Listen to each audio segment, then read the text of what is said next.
سلام كمي توعلو كمي تحدرو أمل على متركو كبرات تختاتلتي تقرا يونيتي أونلاين زخنكم سمعتنا لما عندي حدش تحوريتات حزنا لكم مسئنا لنا نزا حوريتا زيك ساع مودة تختاتلنا لكم أولي چانلنا لايك شير سابسكرايب بمقارنة كل جزية تختاتلتنا تكون نعدمنا نافتح حوريتا خنسقاقروكم مالتي كبرات تختاتلتي مباركس لما عند حزنا مسئنا زلنا حبرتها كبرات تختاتلتي أودي سوا زركو تجارو أبي أحمد أودي سوا زركو تجارو أكيو تقرأي تمكر لا بزول مثلي نتات كم تتفلت أبي أحمد تقرأي كسعرا سلزيك عليه زتفلالو شرحتاتنا تتقمي نهزب تقرأي نمدخام زجورو زلو سعرتات بتاعمي بزح زويلة سعرتات يزقبر زلو مالتيو كافتم سعرتات أتوم دريقوم زلوكم أبدي سوا زنورو تجارون كم أون بانداتات بحال حدا طقم تتاليلهم زخدو بوليتيكانياتات أو تجراي زنورون نوزون بانداتات زياتهم أكيو ناي حزب تجراي يوكل يوميلو مسلينه تجراي كفتر أبدي سوا يسعر له مالتيو انتخونا جن زوم مسلينتات زياتهم أو تجراي سلستأكو نتي أو تجراي زولو محاورة أجمات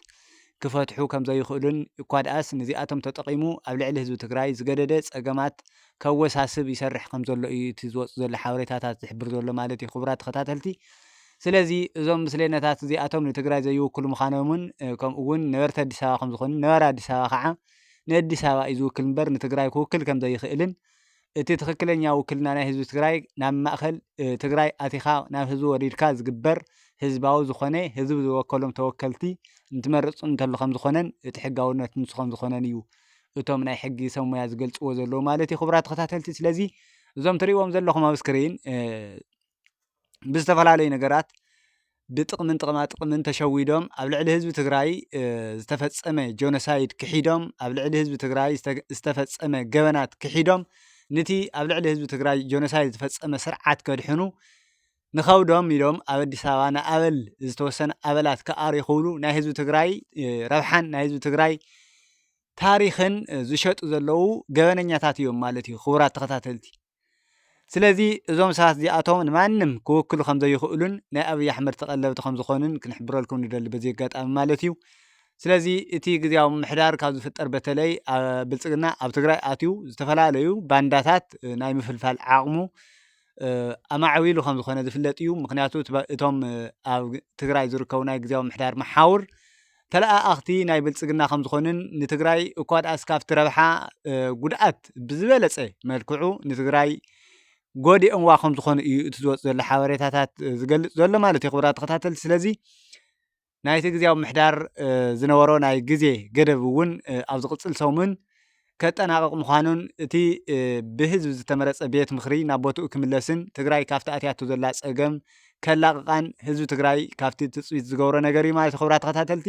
ድሕሪ እዚ ኣብ ትግራይ ዝቕፅል ግዝያዊ ምምሕዳር እንተሃልዩ ንጥፍኣት ትግራይ እምበር ልምዓት ትግራይ ክሰርሕ ከም ዘይኽእልን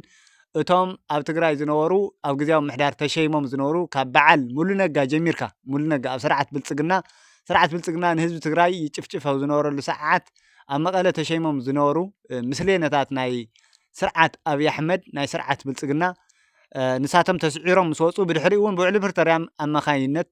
ብምክንያት ውዕሊ ፕሪቶርያ ዝተገበረ ስምምዕነት መሰረት ካልኦት ምስሌነታት ተጣይሾም ብጀነራል ጻድቃንን ብኸሓድቲ ጌታቸው ረዳን ካልኦት ምስሌነታቶምን ኣብ ትግራይ ናይ ኣብይ ኣሕመድ ምስሌነ ግዝያዊ ምምሕዳር ተጣይሾ ከም ዝነበረ ዝፍለጥ እዩ ንሱ እውን ብሰራዊት ትግራይን ከምኡ እውን ብህዝቢ ትግራይን ብዝተገበረ ሰላማዊ ቃልሲ ተባሪሮም ካብ ትግራይ ወፂኦም እቲ ናይ ምድንጋር ዝነበረ ስልቶም ተፈሺሉ በቲ ትክክለኛ እቲ ማስኮም ወይ ከዓነ እቲ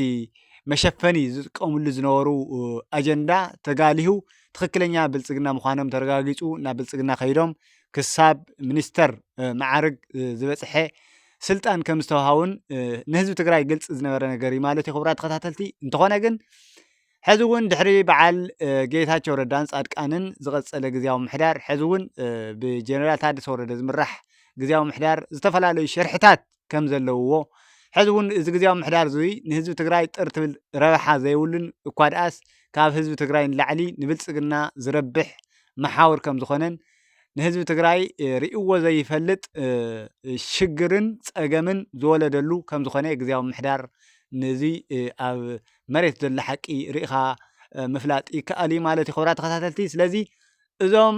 ግዝያዊ ምምሕዳር ተባሂሎም 2 ዙር ኣብ ውዕሊ ፕሪቶርያ ቅድሚ ውዕሊ ፕሪቶርያ ዝነበረ ከዓ 1 ዙር 3 ዙር ጠቕላላ 3 ዙር ብግዝያዊ ምምሕዳር ዝተመርሐት ሃገርና ትግራይ ሪኣቶ ናብ ዘይትፈልጥ መቐመቕ ናይ ፀገምን ናይ ፍዳን መከራ እያ ትርኢ ዘላ ማለት እዩ ስለዚ እዚ ፍዳ እዚ ከብቅዕ እንድሕር ኮይኑ እቲ ትክክለኛ ብህዝቢ ዝተመረፀ ቤት ምክሪ ናብ ቦትኡ ክምለስ ከም ዘለዎን ከምኡ እውን ሕርያታት ህዝቢ ትግራይ ሰሚዑ ናይ መንግስቲ ትግራይ ወይ ከዓ ናይ ህዝቢ ትግራይ ድሌታት ክፍፅም ዝኽእል ቤት ምክሪ ናብ ቦትኡ ክምለስ ከም ዘለዎን ከምኡ እውን እቶም ኣብ ህዝባዊ ወያነ ሓርነት ትግራይ ዘለዉ ኣመራርሓ እውን ነቶም ብስርዓት ብልፅግና ተታሊሎም ዝወፁ ፈልዮም ዝኸዱን ንዓኣቶም እቲ ግቡእ ዝኾነ ውሳነታት ብምውሳን ካብ ህዝቢ ትግራይ ዘውርድዎ ዘለዉ ሓደጋታት ከብፅሑ ኣብ ዘይኽእሉ ኩነታት ንክበፅሑ ህዝቢ ትግራይ ሓቢሩ ምስቲ መንግስትን ሰራዊትን ናይ ትግራይ ሓቢሩ ክቃለሶም ከም ዘለዎን ስለዚ ትግራይ መዋፅኣኣ ካሊእ ከም ዝኾነን መዋፅኣኣ ምስ ብልፅግና ብምድርዳር ምስ ብልፅግና ዘለዋ ብሰላማዊ መንገዲ ዝገበረቶ ዓቕሊ ዘወድእ ትዕግስትታት ንሪኦ ስለ ዘለና እዙይ ዘይኮነስ መዋፅኣኣ ካሊእ ከም ዝኾነን ምስ ጎረባብታ ሓቢራ ምስ ህዝቢ ኤርትራ ዝተገበረ ናይ ህዝቢ ንህዝቢ ርክባትን ፅምዶታትን ብምጥንኻር ከምኡ እውን ምስ ህዝቢ ኣምሓራ ዝጅመር ዘሎ ርክባትን ብምጥንኻር ናይዚ ኣረመነ ስርዓት እዚ ዕምርኡ ክእኽለሉ ዝኽእል ዕድሚኡ ክሓፅረሉ ዝኽእል ስራሕቲ ብምስራሕ ህላወኣ ክተረጋግፅ ከም ዘለዋን ከምኡ እውን ምስቶም ጎረባብቲ ሃገራት استراتيجيكاوي ዝኾነ ስልታዊ ጥራሕ ዘይኮነ استراتيجيكاوي ዝኾነ ናይ ሓባር ረብሓ ከረጋግፅ ዝኽእል ፖሊሲ ብምሕንፃፅ እቶም ጎረባብትና እውን ኣብ ልዕሊ ህዝቢ ትግራይ ዘለዎም ኣረኣእያ ንክክልሱ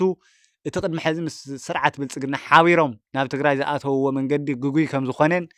ከም ዝሓሱ ምግባርን ካብ መራሕትና ንፅበ ማለት እዩ እዚ ኢና ንፅበ ማለት ስለዚ ዕፅዋን ክባን ናይ ህዝቢ ትግራይ ክብተኽ እንድሕር ኮይኑ ስርዓት ብልፅግና ጠቕሊሉ ክጠፍእ ከም ዘለዎ ዝተፈላለዩ ፖለቲሻን እናገለፁ እዮም ዘለዉ ማለት እዩ ከምኡ እውን ኣብ ወፃኢ ሃገር ዝርከቡ ተጋሩ ዲያስፖራታት እቲ ውዕሊ ፕሪቶርያ ክትግበር ከም ዘይከኣለን ብምክንያት ስርዓት ብልፅግና እምቢተኝነት ናይ ስርዓት ብልፅግና ውዕሊ ፕሪቶርያ ክትግበር ከም ዘይከኣለን ተደጋጋሚ ሰልፊ ብምውፃእ ኣብ ስቴት ዲፓርትመንት ከምኡ እውን ኣብ ኣሜሪካ ዝተፈላለዩ ከተማታት ከምቲ ልክዕ ኣብቲ ናይ ጆኖሳይድ ዝፍፀም ዝነበረ ሰዓት ዝነበረ ናይ ተጋሩ ሓድነት ናይ ዲያስፖራ ከምኡ ዓይነት ቃልሲ ክቅፅል ከም ዘለዎን ስለዚ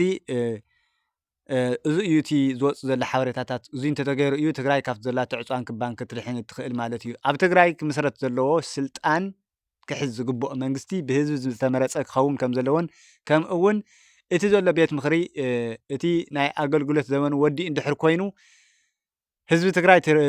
ትግራይ ህላውንኡ ምስ ኣረጋገፀ ብድሕሪኡ ብዲሞክራሲያዊ መንገዲ መረፃ ተኻይዱ ሓድሽ መረፃ ተኻይዱ ህዝቢ ትግራይ ደስ ዝበሎ ስርዓት ክሃንፅን ዲሞክራሲያዊ ብዝኾነ መንገዲ ለውጢ ክግበርን ናይ ህዝቢ ትግራይ ሕርያ ከም ዝኾነ ዝግለጽ እዩ እንተኾነ ግን ህዝቢ ትግራይ ብዘይመረፆም ባንዳታት ንኸውዶም ብዝሓድሩ ህዝቢ ትግራይ ሕርያታቱ ክምልስሉ ብዘይኽእሉን ምንም ዓይነት ጥርትብል ጨና ናይ ውክልና ዘይብሎም ኣብ ኣዲስ ኣበባ ንኸውዶም ብዝሓደሩን ሰባት ንህዝቢ ትግራይ ፀገም ክፈትሑ ከም ዘይኽእሉ ተረጋጊፁ ከም ዝኾነ እቶም ሓደ ሓደ ናይ ፖለቲካ ምሁራት ይገልጽዎ ኣለዉ ማለት እዩ ክቡራት ተኸታተልቲ ስለዚ እዞም ኣብ ስክሪን ትርእይዎም ዘለኹም ለያውን ሰረቕትን ኣጭበርበርትን ከም ዝኾኑ ናይ ዝተፈላለዩ ብስልጣንን ብዝተፈላለየ ነገራትን ኮርዮም ኣንጻር ህዝቦም ዝኸዱ ንህዝቢ ትግራይ ንሕና እንተዘይመራሕናካ ፍዳኻ ክነርእየካ ኢና ብምባል ምስ ፀላኢ 1.5 ሚልዮን ህዝቢ ትግራይ ምስ ዘፅነተ ስርዓት ሓቢሮም ነቲ ዝተገበረ ወንጀል ኣደምሲሶም ነቲ ዝተገበረ ገበን ከም ዘይለዓል ብምግባር ህዝቢ ትግራይ ቪክቲም ብምግባር ብሓይሊ ዓምፂፆም ናይ ህዝቢ ትግራይ ምምሕዳር ክኾኑ ዝሰርሑ ዘለዉ ባንዳታት እዮም እዚኣቶም ከዓ ዘይሳኽዑሉ ምዃኑን ህዝባዊ ድጋፍ ዘይብሉ ቃልሲ ዘይሳኻዕ ምዃኑን ዝኸሰሩን ብዝተፈላለየ ውርደት ዝተኸናነውን ሰባት ከም ዝኾኑ መርኣያ ከም ዝኾኑ እዚኦም ክንገልፆም ይግባእ ኩልኻ ኣብ መላእ ዓለም እትርከብ ህዝቢ ትግራይ ከዓ ነዚኣቶም ክትቃወሞምን ንህዝቢ ትግራይ ዘይውክሉ ምዃኖም ምስሌነታት ናይ ጆኖሳይደር ምዃኖም ክነጋልፆምን ይግባእ ዝብል ሓበሬታ ክነመሓላልፍ እንደሊ እዚ ትግራይ ዩኒቲ ኦንላይን እዩ ክቡራት ተኸታተልቲ ቻናልና ላይክ ሼር ሳብስክራይብ ብምግባር ናይ ኩሉ ግዜ ተኸታተልትና ክትኮኑ ንዓደምና ንሎማ ዓንቲ ዝነበረና ሕፅር ዝበለ ሓበሬታ እዚ ይመስል ስለዚ ነዚ ሓበሬታ እዚ ብቐፃሊ ካብዚ ዝሕሽ ሓበሬታታት እውን ሒዝና ምእንታን ክንመፅእ ቻናልና ላይክ ሸር ሳብስክራይብ ብምግባር ክትሕግዙናን ምንም ዘይቆርፅ ምንም ዘይበልዕ ስለ ዝኾነ ክሊክ ብምግባር እታ ላይክ ክሊክ ብምግባር ሳብስክራይብ እውን ኦል ኖቲፊኬሽን ትብል ደወል ምልክት ብምፅሓን ናይ ኩሉ ግዜ ተኸታተልትና ክትኮኑ ንሓበርና ስለ ዘዳመፅኩምና ብጣዕሚ ብጣዕሚ ካብ ልቢ ነመስግነኩም ማለት እዩ። ክቡራት ተኸታተልቲ ሎማዓንቲ ዝነበረና ሓበሬታ እዚ ይመስል። ሰላም ወድሓንኩም ኣብ ዘለኹምዎ ንስራሕኩም መሳልጦ ንሂወትኩም ጥዕና እናተመነና ደሓን ሕደሩ፣ ደሓን ዋዓሉ፣ ቻው